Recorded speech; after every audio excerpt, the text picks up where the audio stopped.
Hello student, welcome to my channel. तो जैसे कि कल हमने पढ़ा था भारतीय संविधान के भाग 3 के बारे में, जिसमें हमने 6 मौलिक अधिकारों को पढ़ लिया था। आज हम उन आगे के मौलिक अधिकारों के बारे में बात करेंगे। मीन्स आगे के मौलिक अधिकार ने आगे के अनुच्छेदों के बारे में बात करेंगे। 12 से लेकर 35 तक अनुच्छेद हमारे भाग 3 में दिए गए हैं। हमने कितने पढ़ लिए थे? 32 तक पढ़ लिए थे आई थिंक। ठीक, तो आज हम पढ़ेंगे 33, 34 एंड 35। ठीक, फिर हमारा जो है भाग 3 भी क्या हो जाएगा, खत्म हो जाएगा। अब इसमें 33 में दिया गया हम ये सभी लोग जानते हैं कि भाग 3 जो है मौलिक अधिकारों के ऊपर दिया गया है, जिसमें मैंने आपको 6 मौलिक अधिकार जो मानव को दिए गए हैं वो मैंने आपको बता दिए थे। तो आज हम पढ़ेंगे 33, 34 एंड 35। यह अनुच्छेद विशेष रूप से संसद को यह अधिकार देता है, ये क्या कहता है, संसद को एक अधिकार देता है। पूरा ही यहाँ तक लास्ट तक ये जो है मौलिक अधिकार और संसद के बारे में ही बताया गया है। अधिकार रहता है कि वह कानून बनाकर पुलिस और खुफिया एजेंसियों जैसे बलों के सदस्यों के मौलिक अधिकारों के सीमित प्रतिबंध लगाने का अधिकार है। किसको है? संसद को है। किसको है? संसद को। या पुलिस है और सारे ये भारतीय कर्मचारी हैं, सारे जो भी गवर्नमेंट जॉब वाले, इनके जो नियम हैं ये कौन बनाता है, इनके कार्य कैसे करना चाहिए, इनसे कैसे कैसे अधिकार जो हैं आते हैं, कैसे कौन से अधिकार इनके पास नहीं है, तो इन अधिकारियों को कौन देख रेख करता है? संसद करता है। ठीक, तो 33 में आपको ये दे रखा है।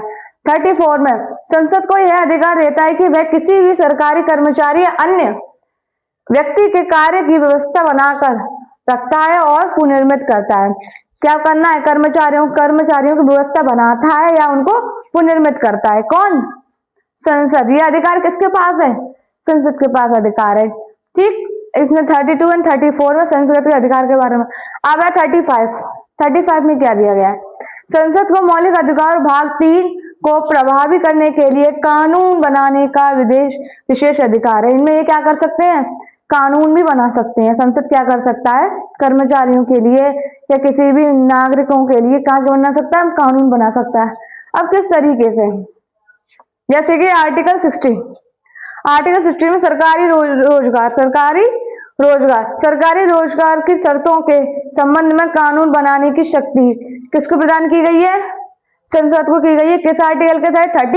35 आर्टिकल। अब जो है और कौन से अधिकार दिए गए? अब 32 में आर्टिकल 32 में न्यायालयों की शक्ति, किसकी? न्यायालयों की शक्ति, सुप्रीम कोर्ट की शक्तियों को अन्य अदालतों तक बढ़ाने का अधिकार कौन देता है? संसद के पास है। फिर 33, 34 सशस्त्र पुलिस वालों की पुलिस को मौलिक अधिकारों का विनियमित करने का कानून किसके पास है?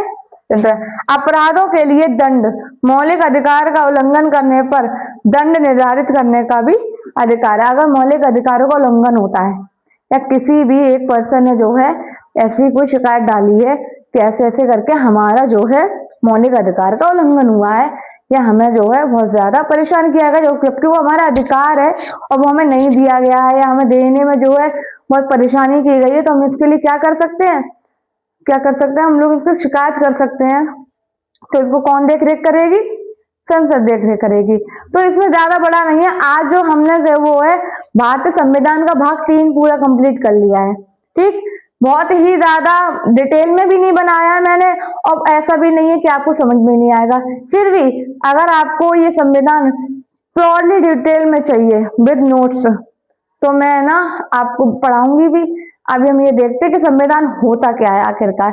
मैं आपको पढ़ा रही हूँ कि संविधान जो है वो पहले समझ में आ जाना चाहिए क्या है, फिर उसके अंदर घुसना चाहिए। तो पहले हम ये देखते हैं कि संविधान है क्या। ठीक, तो आज हमें भाग 3 को खत्म करा है। अब नेक्स्ट वीडियो में आगे का पढ़ाएंगे। इसके थैंक यू।